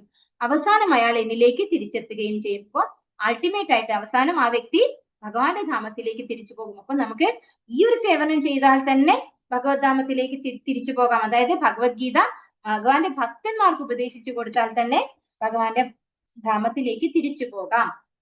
നച തസ്മാൻ മനുഷ്യേഷു കശ്ചിന്മേ പ്രിയകൃത്തമഃ ഭവിതാ നച മേ തസ്മാത് അന്യഃ പ്രിയതരോ ഭുവി. അങ്ങനെയുള്ള ഒരു ഭൃത്യനേക്കാൾ എനിക്ക് പ്രിയങ്കരനായിട്ട് ഈ ലോകത്തിൽ മറ്റൊരാളില്ല, ഇനി ഒരിക്കലും ഉണ്ടാവുകയുമില്ല. അപ്പോൾ ശ്ലോകം 69 ഭഗവാൻ പറയുന്നു, ഏതൊരു വ്യക്തിയാണോ ഭഗവാന്റെ ഭക്തന്മാർക്ക് ഭഗവാനെ കുറിച്ച് പറഞ്ഞു കൊടുക്കുന്നത്, ആ വ്യക്തി അല്ലെ, അങ്ങനെയുള്ള ആ വ്യക്തി എന്താ പറയുന്നത്, അങ്ങനെയുള്ള ഒരു ഭൃത്യനേക്കാൾ എനിക്ക് പ്രിയങ്കരനായിട്ട് ഈ ലോകത്തിൽ മറ്റൊരാളില്ല. അത്തരത്തിലുള്ള ഒരു ഭൃത്യൻ എന്നാണ് ഭഗവാൻ പറയുന്നത്. അങ്ങനെയുള്ള ഒരു ഭൃത്യനേക്കാൾ എനിക്ക് പ്രിയങ്കരനായിട്ട് മറ്റൊരാളില്ല, ഇനി ഒരിക്കലും ഉണ്ടാവുകയുമില്ല. അപ്പോ ഭഗവാന്റെ ശാസ്ത്രം, അതിരഹസ്യമായിട്ടുള്ള ശാസ്ത്രം, ഭഗവത്ഗീത ശാസ്ത്രം ഭഗവാന്റെ ഭക്തന്മാർക്ക് ഉപദേശിച്ചു കൊടുത്തു കഴിഞ്ഞാൽ ആ വ്യക്തിക്ക് ഭഗവത്ധാമത്തിലേക്ക് പോകാം, ഭഗവാന് പ്രിയപ്പെട്ട ആളായിട്ട് മാറാം അല്ലെ. അത്തരത്തിൽ പ്രിയപ്പെട്ട ആളായിട്ട് മാറും. വേറൊരാൾക്കും ഇത്രയും പ്രിയം, വേറെ ആരോടും ഭഗവാൻ ഇത്രയും പ്രിയം ഉണ്ടാവില്ല എന്നാണ് പറയുന്നത് ഭഗവാൻ. അപ്പോ ഈ ഭഗവത്ഗീത മറ്റുള്ളവർക്ക് പറഞ്ഞു കൊടുക്കേണ്ടതിന്റെ ആവശ്യകതയും നമുക്ക് മനസ്സിലാകാം, നമുക്ക് ഭക്തിയിൽ ഉയരാൻ സാധിക്കും.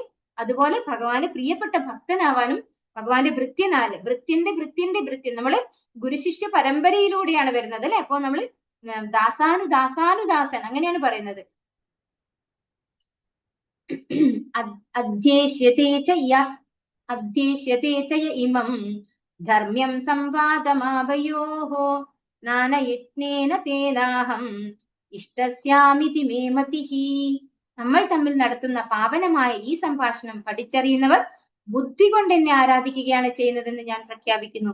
അപ്പോ ഭഗവാനും അർജുനനും തമ്മിലുള്ള ഈ സംവാദം അല്ലെ, ഈ സംവാദം പഠിക്കുന്ന വ്യക്തി ബുദ്ധി കൊണ്ട് ഭഗവാനെ ആരാധിക്കുന്നു. അപ്പൊ അത് കേൾക്കാൻ നമ്മൾ മനസ്സ് കാണിക്കുമ്പോ അപ്പൊ അവിടെയും നമ്മൾ എന്താ ചെയ്യുന്നത്, ഭഗവാനെ ആരാധിക്കുക ചെയ്യുന്നത്. ഇപ്പൊ ഭഗവത്ഗീത കേൾക്കാൻ ഭഗവാനും അർജുനനും തമ്മിൽ നടത്തുന്ന പാവനമായ ഈ സംഭാഷണം പഠിച്ചറിയുന്നവർ ബുദ്ധി കൊണ്ട് ഭഗവാനെ ആരാധിക്കുന്നു എന്നാണ് ഭഗവാൻ പറയുന്നത്.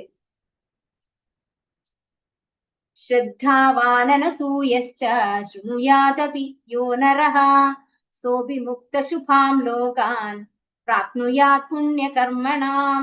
അസൂയ തീണ്ടാതെയും വിശ്വാസത്തോടു കൂടിയും ഇത് ശ്രദ്ധിക്കുന്നവൻ പാപപ്രതികരണങ്ങളിൽ നിന്ന് മുക്തനായി പുണ്യാത്മാക്കൾ വാഴുന്ന ശുഭങ്ങളായ ലോകങ്ങളിലെത്തും.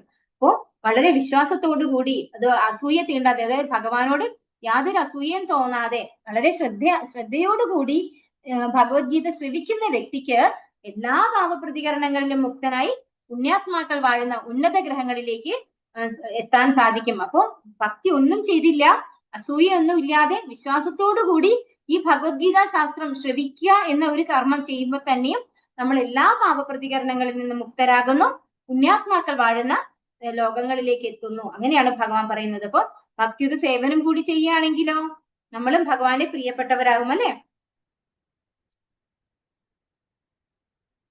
ഭഗവത്ഗീത കേട്ടത് കൊണ്ട് മാത്രം നമുക്ക് എന്താണ് പാപങ്ങളിൽ നിന്ന് മുക്തരാവാനും പുണ്യലോകങ്ങളിലേക്ക് ഉയർന്ന ലോകങ്ങളിലേക്ക് പോകാനും സാധിക്കും. അപ്പോൾ നമ്മൾ ഭക്തിയുടെ സേവനം ചെയ്യുക, ഭഗവത്ഗീത കേൾക്കുന്നതിന്റെ കൂടെ നാമം ജപിക്കുക. അതെല്ലാവരും വളരെ ഇമ്പോർട്ടന്റ് ആയിട്ട് ചിന്തിക്കേണ്ട ഒരു കാര്യമാണ്. എല്ലാവരും ജപിക്കുന്നുണ്ടോന്നൊന്നും ഞാൻ അന്വേഷിക്കാറില്ല. എല്ലാവരും ഇന്നൊന്ന് പറയണേ എന്നോട്, എല്ലാവരും ജപിക്കുന്നുണ്ടോ, ജപിക്കുന്നുണ്ടെങ്കിൽ എത്ര മാല ജപിക്കുന്നുണ്ട്, ഇതൊക്കെ ഒന്ന് ഇന്ന് ക്ലാസ് തീരുന്നതിന് മുമ്പേ പറയണം. കച്ചിദേതശ്രുതം പാർത്ഥ ത്വയൈകാഗ്രേണ ചേതസാ കച്ചിദജ്ഞാന സമ്മോഹഃ പ്രാണഷ്ടസ്തേ ധനഞ്ജയ. കുന്തിപുത്രനായ ധനഞ്ജയ, നീ ഇതെല്ലാം ശ്രദ്ധയോടുകൂടി കേട്ടില്ലേ? അജ്ഞാനത്തിൽ നിന്നുളവായ നിന്റെ വ്യാമോഹം ഇപ്പോൾ നീങ്ങിയില്ലേ? അപ്പോ അർജുനോട് ഭഗവാൻ ചോദിക്കുകയാണ്, ഇതൊക്കെ നീ വളരെ ശ്രദ്ധയോടുകൂടിയല്ലേ, അല്ലെ 18 അധ്യായമായി അല്ലെ, എത്ര സമയമാണ് എടുത്തതെന്ന് അറിയോ? ഭഗവാൻ അർജുനന് ഈ ശാസ്ത്രം പറഞ്ഞു കൊടുത്തത് വെറും 45 മിനിറ്റാണ്. യുദ്ധം തുടങ്ങി നേരെ 2 സൈന്യത്തിന്റെ നടുവിൽ കൊണ്ടുപോയി നിർത്തിയിട്ടാണ് ഭഗവാൻ അർജുനന് ഭഗവത്ഗീത പറഞ്ഞു കൊടുക്കുന്നത് അല്ലെ. ആ സമയത്ത് ഓൺലി 45 മിനിറ്റ്സ് 45 മിനിറ്റ് ആണ് ഈ 700 ശ്ലോകങ്ങളും ഭഗവാൻ പറഞ്ഞു കൊടുക്കുന്നത്. അപ്പോ ചോദിക്കാണ്, ഇതെല്ലാം നീ ശ്രദ്ധയോട് കൂടി കേട്ടില്ലേ? അജ്ഞാനത്തിൽ നിന്നുളവായ നിന്റെ വ്യാമോഹം നീങ്ങിയില്ലേ എന്ന് ചോദിക്കുന്നു അർജുനോട്. എന്താ അർജുനൻ മറുപടി പറയുന്നത്? അർജുന ഉവാച നഷ്ടോ മോഹസ്മൃതിർലബ്ധ ത്വത്പ്രസാദാന്മയാച്യുതാം സ്ഥിതോസ്മി ഗതസന്ദേഹഃ കരിഷ്യേ വചനം തവ. അർജുനൻ പറഞ്ഞു, അല്ലയോ പ്രിയപ്പെട്ട കൃഷ്ണ, ഹേ അച്യുത, ഇപ്പോൾ എന്റെ വ്യാമോഹം തീർന്നു. അങ്ങയുടെ കരുണ കൊണ്ട് ബുദ്ധി തിരിച്ചു കിട്ടി. ഞാനിപ്പോൾ ദൃഢനും സംശയരഹിതനുമാണ്. അങ്ങയുടെ ആജ്ഞയനുസരിച്ച് പ്രവർത്തിക്കാൻ തയ്യാറായിരിക്കുന്നു. അപ്പോ ഭഗവാനോട് അർജുനൻ പറയാണ്, എന്റെ എല്ലാ വ്യാമോഹവും തീർന്നു. എന്താ വിളിക്കുന്നത് ഭഗവാനെ? ഹേ അച്യുത, അല്ലെ, ച്യുതി സംഭവിക്കാത്തവനെ, ഒരിക്കലും വീഴ്ച പറ്റാത്തവനെ എന്നാണ് ഭഗവാനെ വിളിക്കുന്നത്. അപ്പോ എന്റെ വ്യാമോഹമൊക്കെ തീർന്നു അങ്ങയുടെ കരുണ കൊണ്ട്, അല്ലെ, ഭഗവാന്റെ മത് പ്രസാദ ഭഗവാൻ പറയുന്നുണ്ട്, അല്ലെ, ഭഗവാന്റെ കരുണ കൊണ്ട് ബുദ്ധി തിരിച്ചു കിട്ടി. അപ്പൊ നേരത്തെ ബുദ്ധി ഇല്ലാഞ്ഞത് കൊണ്ടല്ല, ഭഗവാൻ അത് മറച്ചു പിടിക്കുന്നത് കൊണ്ടാണ്. അർജുനൻ ഭഗവാന്റെ ശുദ്ധഭക്തനാണ് ശരിക്കും. അപ്പൊ ഭഗവാന്റെ കാരുണ്യം കൊണ്ട് ഇപ്പോ ബുദ്ധി തിരിച്ചു കിട്ടി. ഞാനിപ്പോൾ ദൃഢനും സംശയരഹിതനുമാണ്. എന്ത് ചെയ്യണം എന്ത് ചെയ്യണ്ട എന്ന് എനിക്ക് വ്യക്തമായ ധാരണയുണ്ട്, ഒരു സംശയവുമില്ല. അങ്ങയുടെ ആജ്ഞ അനുസരിച്ച് പ്രവർത്തിക്കാൻ തയ്യാറായിരിക്കുന്നു. അപ്പൊ ഭഗവാൻ എന്താണോ പറയുന്നത് അത് ചെയ്യാൻ ഞാൻ തയ്യാറാണ്. നേരത്തെ ഭഗവാൻ പറഞ്ഞു, നീ ആലോചിച്ച് എനിക്ക് എന്താ തോന്നുന്നെന്ന് വെച്ചാൽ ചെയ്തോളൂ എന്ന് പറഞ്ഞിട്ട് വീണ്ടും ഭഗവാൻ പറഞ്ഞു, അല്ലെ, ഭഗവാനെ ആശ്രയിക്കൂ, ഭഗവാന്റെ അതായത് സർവധർമാൻ പരിത്യജിച്ച ഓരോ ശ്ലോകവും ഭഗവാൻ അതിനുശേഷം പറഞ്ഞു. അപ്പൊ ഭഗവാനോട് ഇപ്പൊ അർജുനൻ പറയാണ്, എനിക്കിപ്പോ എല്ലാ സംശയങ്ങളും നീങ്ങി ഭഗവാന്റെ ആജ്ഞയ്ക്ക് അനുസരിച്ച് പ്രവർത്തിക്കാൻ ഞാൻ തയ്യാറായിരിക്കുന്നു. സഞ്ജയ ഉവാച ഇത്യഹം വാസുദേവസ്യ പാർത്ഥസ്യ ച മഹാത്മനഃ സംവാദമിമശ്രൗഷം അദ്ഭുതം രോമഹർഷണം. സഞ്ജയൻ പറഞ്ഞു, ഇപ്രകാരം മഹാത്മാക്കളായ കൃഷ്ണാർജുനന്മാർ തമ്മിൽ നടന്ന ഈ സംഭാഷണം ഞാൻ കേട്ടു. അത്ഭുതകരമായ ആ സന്ദേശം എന്നെ കോൾമയർ കൊള്ളിക്കുന്നു. ഓ, ഇത് ആരോടാ പറയുന്നത്? സഞ്ജയൻ ധൃതരാഷ്ട്രോടാണ് പറയുന്നത്, അല്ലെ. ധൃതരാഷ്ട്രയുടെ മുന്നിൽ ഇരുന്നാണ് സഞ്ജയൻ ഈ കാര്യങ്ങളൊക്കെ ഭഗവാൻ പറഞ്ഞതും അർജുനൻ സംസാരിക്കുന്നതും ഒക്കെ ആർക്കാണ് പറഞ്ഞു കൊടുക്കുന്നത്? ധൃതരാഷ്ട്രക്കാണ് പറഞ്ഞു കൊടുക്കുന്നത്. ഭഗവത്ഗീത മുഴുവൻ കേട്ടിട്ടും പക്ഷെ ധൃതരാഷ്ട്രക്ക് എന്താണ് ഒരു ചേഞ്ചും ഉണ്ടായിട്ടില്ല എന്നുള്ളതാണ് വളരെ ആശ്ചര്യകരമായിട്ടുള്ള കാര്യം. കാരണം എന്തുകൊണ്ടാണ്? അദ്ദേഹത്തിന് ഭഗവാനോട് അസൂയുള്ള വ്യക്തിയാണ് അയാള്. പിന്നെയോ ഒട്ടും ഭഗവാനെ അംഗീകരിച്ചിട്ടില്ല, അല്ലെ, ഭഗവാനിൽ ഒരു വിശ്വാസം ഇല്ല, ഭഗവാനെ ഒട്ടും ആരാധിക്കുന്ന വ്യക്തിയല്ല. അങ്ങനെയുള്ള ഒരു വ്യക്തിയാണ് ധൃതരാഷ്ട്രർ, അല്ലെ. വളരെ നെഗറ്റീവ് ആയിട്ടുള്ള ഒരു വ്യക്തിയാണ് ധൃതരാഷ്ട്രർ. അതുകൊണ്ട് സഞ്ജയൻ ഇത്രയൊക്കെ ഭഗവത്ഗീത ഉപദേശിച്ചു കൊടുത്തിട്ടും അദ്ദേഹത്തിന് ഒരു ചേഞ്ചും ഉണ്ടായിട്ടില്ല. അപ്പൊ സഞ്ജയൻ പറയാണ് ധൃതരാഷ്ട്രോട്, മഹാത്മാക്കളായ കൃഷ്ണാർജുനന്മാർ തമ്മിൽ നടന്ന ഈ സംഭാഷണം ഞാൻ കേട്ടു. അത്ഭുതകരമായ ആ സന്ദേശം എന്നെ കോൾമയർ കൊള്ളിക്കുന്നു. അപ്പൊ എനിക്ക് ഉൾപ്പുളകം ഉണ്ടാക്കുന്നു ഈ രണ്ടു പേര്, അതായത് ഭക്തനും ഭഗവാനും തമ്മിലുള്ള ഒരു സംവാദമാണിത്, അല്ലെ. ഭഗവത്ഗീത എന്ന് പറയുന്നത് ഭഗവാനും ഭക്തനും തമ്മിലാണ് സംവാദം. അത് കേട്ടപ്പോ എനിക്ക് കോൾമയർ കൊള്ളുന്നു എന്ന് സഞ്ജയൻ ധൃതരാഷ്ട്രോട് പറയുന്നു. വ്യാസപ്രസാദാശ്രുതവാൻ ഏതദ്ഗുഹ്യമഹം പരം യോഗം യോഗേശ്വര കൃഷ്ണാത് സാക്ഷാത് കഥയത സ്വയം. യോഗേശ്വരനായ കൃഷ്ണൻ തന്നെ അർജുനന് പരമരഹസ്യമായ ഈ യോഗം ഉപദേശിച്ചത് വ്യാസദേവന്റെ അനുഗ്രഹത്താൽ എനിക്ക് നേരിട്ട് കേൾക്കാൻ ഇടവന്നു. അപ്പോ ഇവിടെ ഗുരുവിന്റെ ശിഷ്യനായിട്ട്, അതായത് വ്യാസന്റെ ശിഷ്യനാണ് ആര്? സഞ്ജയൻ. അപ്പൊ വ്യാസദേവന്റെ അനുഗ്രഹം കൊണ്ടാണ് ഭഗവാൻ, യോഗീശ്വരനായിട്ടുള്ള ഭഗവാൻ അർജുനന്, തന്റെ ഭക്തനായിട്ടുള്ള അർജുനന് ഉപദേശിച്ച് ഈ പരമരഹസ്യമായ ജ്ഞാനം എനിക്ക് നേരിട്ട് കേൾക്കാൻ സാധിച്ചു എന്നാണ് പറയുന്നത്, അല്ലെ. സഞ്ജയന് ദിവ്യ ദൃഷ്ടിയാണ് കൊടുത്തത്. എങ്ങനെയാണോ ഭഗവാൻ അർജുനന് പറഞ്ഞു കൊടുത്തത്, അപ്പൊ ഭഗവാന്റെ അടുത്ത് നിന്ന് കേൾക്കുന്നത് പോലെ അല്ലെങ്കിൽ കാണുന്നത് പോലെ അതിനുള്ളൊരു ദൃഷ്ടിയാണ് ആർക്ക് കൊടുത്തത്? വ്യാസദേവൻ സഞ്ജയന് കൊടുത്തത്. അപ്പൊ നേരിട്ട് കേൾക്കാൻ എനിക്ക് ഗുരുവിന്റെ അനുഗ്രഹത്താൽ സാധിച്ചു എന്നാണ് ഇവിടെ പറയുന്നത്. രാജൻ സംസ്മൃത്യ സംവാദം ഇമമദ്ഭുതം കേശവാർജുനയോ പുണ്യം ദൃശ്യാമി ച മുഹുർമുഹുഃ. കൃഷ്ണാർജുനന്മാരുടെ അത്ഭുതകരമായ ഈ പുണ്യസംവാദം വീണ്ടും വീണ്ടും ഓർത്തോർത്ത് ഞാൻ അനുനിമിഷം ആനന്ദപുളകിതനാകുന്നു രാജാവേ. ഓ, ധൃതരാഷ്ട്രോടാണ് പറയുന്നത്. രാജാവേ എന്ന് വിളിക്കുന്നത് ധൃതരാഷ്ട്രയാണ്. ഓ, ഭഗവാന്റെയും അർജുനന്റെയും, അല്ലെ, കൃഷ്ണാർജുനന്മാരുടെ അത്ഭുതകരമായ ഈ പുണ്യസംവാദം ഓർത്ത് ഞാൻ അനുനിമിഷം ആനന്ദപുളകിതനാകുന്നു. അപ്പൊ ആ ഒരു സംവാദം അത് കഴിഞ്ഞു, അല്ലെ. കഴിഞ്ഞിട്ടാണ് ഇവിടെ സഞ്ജയൻ പറയുന്നത്. അപ്പൊ അത് ഓർത്തോർത്ത് ആനന്ദം അനുഭവിക്കുകയാണ് ആര്? സഞ്ജയൻ. തച്ച സംസ്മൃത്യ സംസ്മൃത്യ രൂപമത്യദ്ഭുതം ഹരേഹേ വിസ്മയോ മേ മഹാൻ രാജൻ ഹൃഷ്യാമി ച പുനഃ പുനഃ. അല്ലയോ രാജാവേ, കൃഷ്ണന്റെ അദ്ഭുതാവഹമായ ആ രൂപം ഓർക്കും തോറും എനിക്ക് വിസ്മയം വർദ്ധിക്കുന്നു, വീണ്ടും വീണ്ടും സന്തോഷം ഉണ്ടാകുന്നു. അപ്പോ വിശ്വരൂപ ദർശന യോഗം നമ്മൾ എല്ലാവരും കണ്ടതാണല്ലേ. ഭഗവാൻ എല്ലാ രൂപവും കാണിച്ചു കൊടുത്തു. ആദ്യം വിശ്വരൂപം കാണിച്ചു കൊടുത്തു. അത് കണ്ട് അർജുനൻ ഭയചകിതനായി. അത് കഴിഞ്ഞ് അർജുനനെ ആശ്വസിപ്പിക്കാൻ വേണ്ടി 4 കൈകളുള്ള ചതുർഭുജ രൂപം സ്വീകരിച്ചു, നാരായണ രൂപം സ്വീകരിച്ചു. പിന്നെയോ അത് കഴിഞ്ഞ് വീണ്ടും ശ്യാമസുന്ദര രൂപത്തിൽ ഭഗവാൻ തിരിച്ചു വന്നു അല്ലെ. അപ്പൊ ഭഗവാന്റെ രൂപങ്ങളൊക്കെ കണ്ട് അതൊക്കെ ഇങ്ങനെ ഓർക്കുകയാണ് ആരിവിടെ? സഞ്ജയൻ. അങ്ങനെ വീണ്ടും വീണ്ടും സന്തോഷം അനുഭവിക്കുകയാണ് സഞ്ജയൻ. യത്ര യോഗേശ്വര കൃഷ്ണോ യത്ര പാർത്ഥാധനുർധരഃ തത്ര ശ്രീർവിജയോ ഭൂതിർധ്രുവാനീതിർമതിർമമ. യത്ര യോഗേശ്വര കൃഷ്ണോ യത്ര പാർത്ഥാധനുർധരഃ തത്ര ശ്രീർവിജയോ ഭൂതിർധ്രുവാനീതിർമതിർമമ. യത്ര യോഗേശ്വര കൃഷ്ണോ യത്ര പാർത്ഥാധനുർധരഃ തത്ര ശ്രീർവിജയോ ഭൂതിർധ്രുവാനീതിർമതിർമമ. എവിടെ യോഗേശ്വരനായ കൃഷ്ണനുണ്ടോ, എവിടെ വില്ലാളി വീരനായ അർജുനനുണ്ടോ, അവിടെയാണ് ഐശ്വര്യവും വിജയവും അസാധാരണ ശക്തിയും നീതിയും ഉള്ളത്. ഇതാണ് എന്റെ അഭിപ്രായം. ഇപ്പോ ഡിക്ലെയർ ചെയ്യാണ് ഇവിടെ അല്ലെ. യുദ്ധം തുടങ്ങിയിട്ടില്ല. തുടങ്ങുന്നതിന് തൊട്ട് മുമ്പ് നടക്കുന്ന സംവാദമാണ് ഈ കൃഷ്ണാർജുന സംവാദം അല്ലെ, ഭഗവത്ഗീത എന്ന് പറയുന്നത്.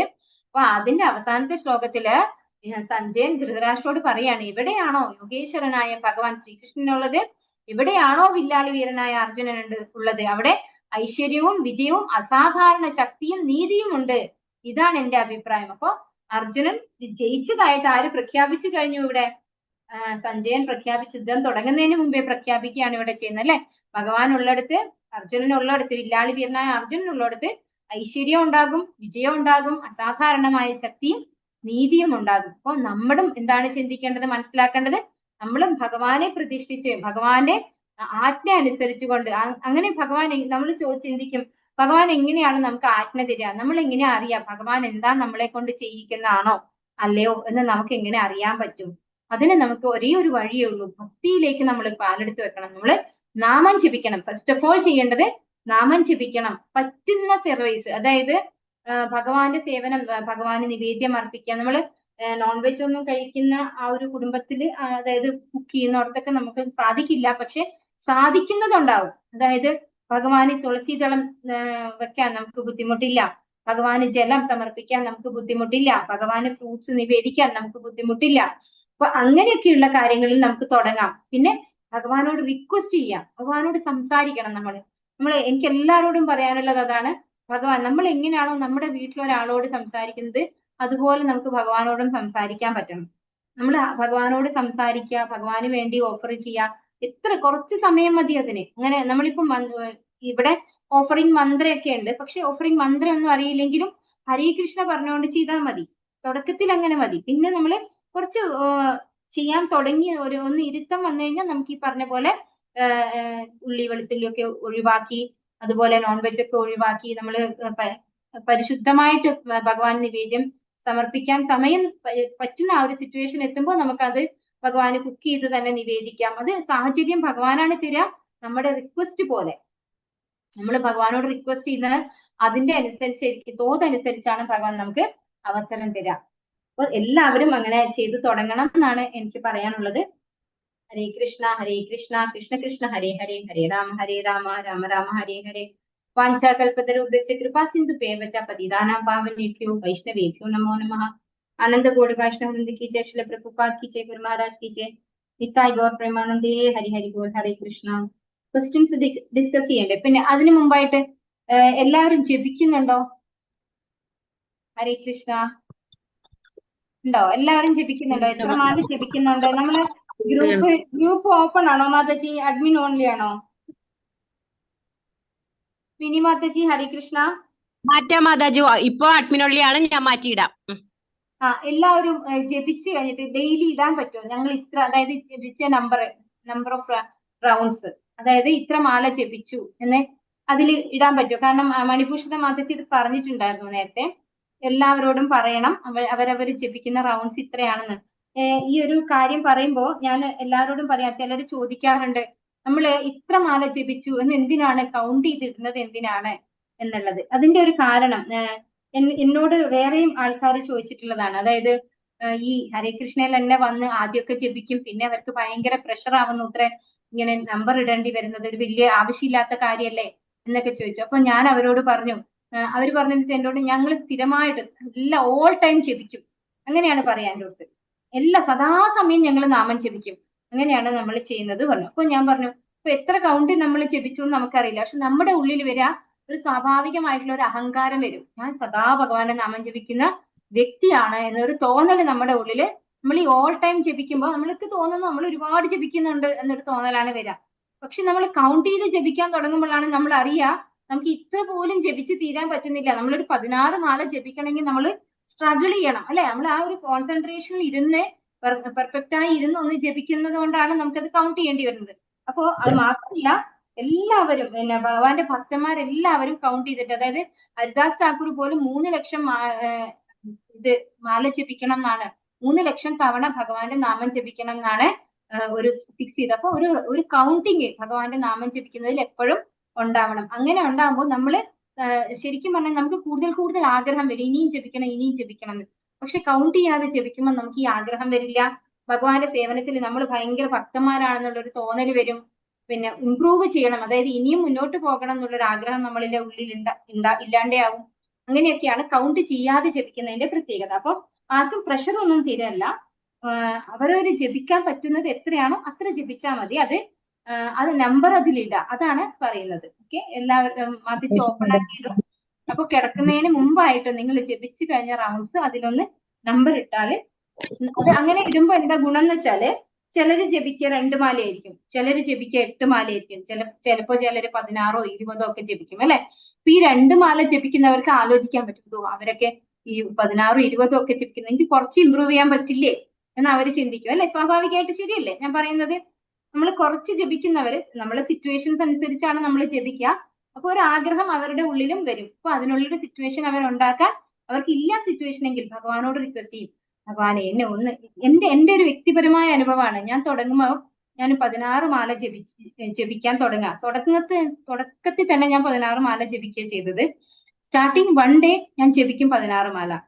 നെക്സ്റ്റ് ഡേ എനിക്ക് എന്തെങ്കിലും ഓഫീസിൽ തിരക്ക് വരും, തുടക്കത്തിലേ അറിയാൻ പറ്റും എനിക്ക് ഇരുന്ന് ജപിക്കാൻ സമയം ഉണ്ടാവില്ല. അപ്പൊ ഞാൻ എന്റെ കൃഷ്ണനോട് ഞാൻ സംസാരിക്കാറുണ്ട് കേട്ടോ, ഭഗവാന്റെ അടുത്ത് പോയിട്ട് പറയും, എന്റെ കൃഷ്ണ, ഇന്ന് ഞാൻ ഫുൾ ടൈം ജപിക്കും, പക്ഷെ എനിക്ക് കൗണ്ട് ചെയ്യാൻ സമയമില്ല, നീ എണ്ണിക്കോണം. ഞാൻ ഉറങ്ങുന്നതിന് മുമ്പേ 16 മാല തീർക്കാന്നുള്ളത് നിന്റെ ജോലിയാണ്, അത്രയും എന്നെ ജപിക്കാനുള്ള സമയം വരെ എന്നെ ഉറക്കരുത് എന്ന് പറയും ഞാൻ ഭഗവാന്റെ അടുത്ത്.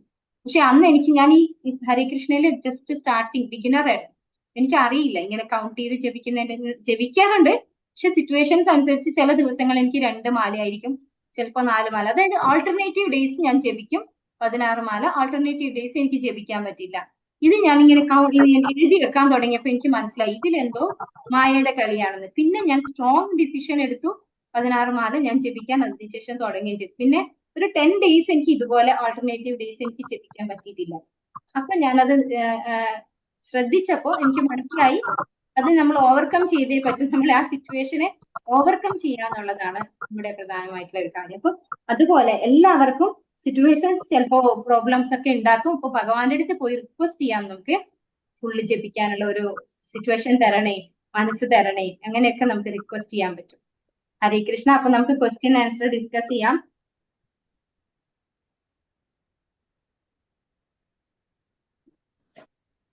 ആദ്യത്തെ ക്വസ്റ്റ്യൻ എന്താണ്? എന്തുകൊണ്ടാണ് അർജുനൻ ഭഗവാനെ കേശി നിഷൂദന ഋഷികേശ എന്ന് സംബോധന ചെയ്തിട്ടുള്ളത്? അതായത് ഋഷികേശ പറഞ്ഞ എന്താണ്? ഇന്ദ്രിയങ്ങളെ ഇന്ദ്രിയങ്ങളുടെ നാഥൻ, ഇന്ദ്രിയങ്ങളെ നിയന്ത്രിക്കുന്ന ആളെന്നാണ് ഋഷികേശൻ എന്ന ഭഗവാന്റെ പേരിന്റെ അർത്ഥം. അതായത് ഇന്ദ്രിയങ്ങളെ നിയന്ത്രിക്കുന്ന ആളാണ് ഭഗവാൻ. പിന്നെ കേശി നിഷൂദന, എന്താണ് കേശി നിഷൂദന എന്ന വാക്കുകൊണ്ട് ഉദ്ദേശിക്കുന്നത്? കേശി എന്ന് പറയുന്ന മഹാഭീകരനായ ഒരു അസുരനെ വധിച്ചത് കൊണ്ടാണ് കേശി നിഷൂദന. അത് ഇവിടെ പറയാൻ കാരണം അതായത് ഭഗവാൻ, അതായത് സാധാരണ അസുരന്മാരെ നമ്മുടെ സംശയങ്ങളെ ആ നമ്മൾ അതായത് അർജുനന്റെ ഉള്ളിലെ സംശയങ്ങളെയാണ് ചെയ്യാറുണ്ട്. അസുരനോട് ഉപമിച്ചിരിക്കുന്നത്. അർജുനന്റെ ഉള്ളിലെ സംശയങ്ങളെയാണ് അസുരനോട് കേശി എന്ന അസുരനോട് ഉപമിച്ചിരിക്കുന്നത്. അപ്പൊ ആ അസുരനെ നിഗ്രഹിച്ചതുപോലെ എന്റെ ഉള്ളിലെ സംശയങ്ങളെ ഇല്ലാതെയാക്കി തരണേ എന്നാണ് അവിടെ മീൻ ചെയ്യുന്നത്. കർമ്മ നിർവഹണത്തിനുള്ള 5 ഘടകങ്ങൾ എന്തെല്ലാം ഓർമ്മയുണ്ടോ? അധിഷ്ഠാനം ശരീരം, കർമ്മം ചെയ്യുന്ന ആള്, കരണങ്ങൾ അല്ലെങ്കിൽ ഇന്ദ്രിയങ്ങൾ, നാനാവിധത്തിലുള്ള ഉദ്യമങ്ങൾ, പരമാത്മാവ് എന്നിവയാണ് കർമ്മത്തിന്റെ 5 ഘടകങ്ങൾ. ശ്ലോകം 14 ആണ്. അടുത്തത് അനിഷ്ടം, ഇഷ്ടം, മിശ്രം എന്താണെന്ന് വ്യക്തമാക്കുക.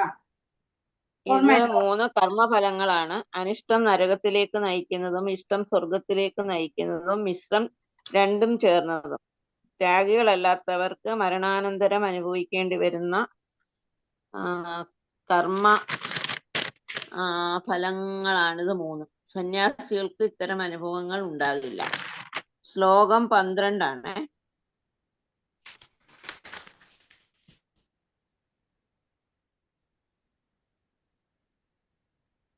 മാതാജി ഇവിടുന്ന മാതാജി പറഞ്ഞതൊക്കെ ഇവിടെ എന്തിലല്ലോ അങ്ങനെ ഉണ്ടോ?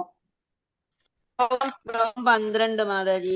താനും കൃഷ്ണനുമായുള്ള ബന്ധത്തെ പറ്റി അറിഞ്ഞുകൊണ്ട് പ്രവർത്തിക്കുന്ന കൃഷ്ണാവബോധനിഷ്ഠനായ മനുഷ്യൻ എപ്പോഴും മുക്താവസ്ഥയിലാണ്. തന്മൂലം അയാൾക്ക് മരണശേഷം സ്വകർമ്മഫലങ്ങളായ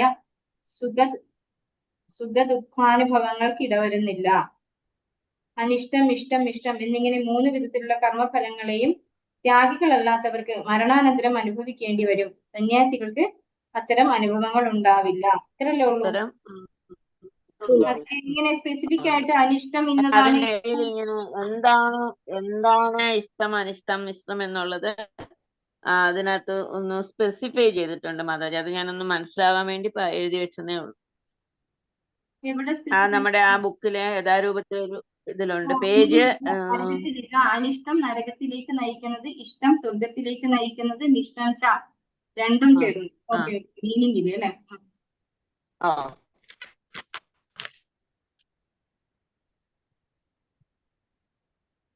ഒരു ബ്രാഹ്മണനും ക്ഷത്രിയനും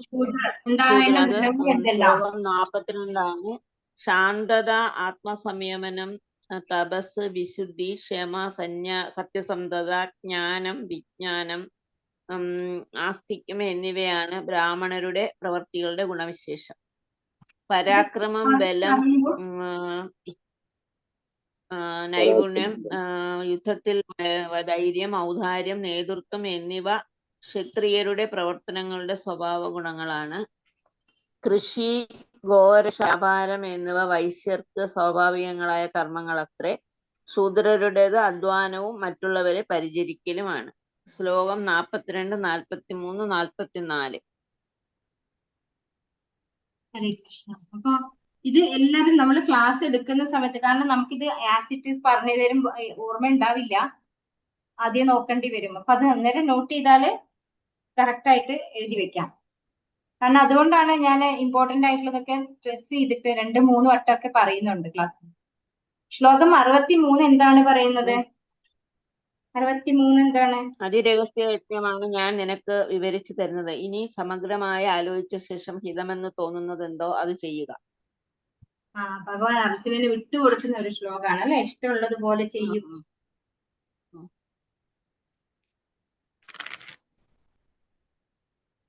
ഇനി ശ്ലോകം 65 എന്ത് പറയും? 65 എന്ത് പറയുന്നു?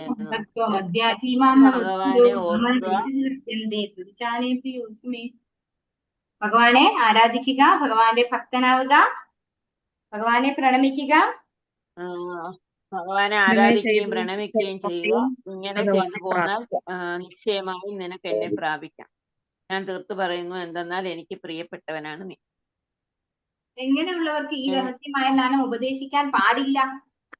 തപസ്സോ ഭക്തിയോ ഇല്ലാത്തവർക്ക്, ഭക്തിസേവന കർമ്മത്തിൽ ഏർപ്പെടാത്തവർക്ക്, എന്നോട് അസൂയയുള്ളവർക്ക് രഹസ്യമായ ഈ ജ്ഞാനം ഉപദേശിക്കാൻ പാടില്ല.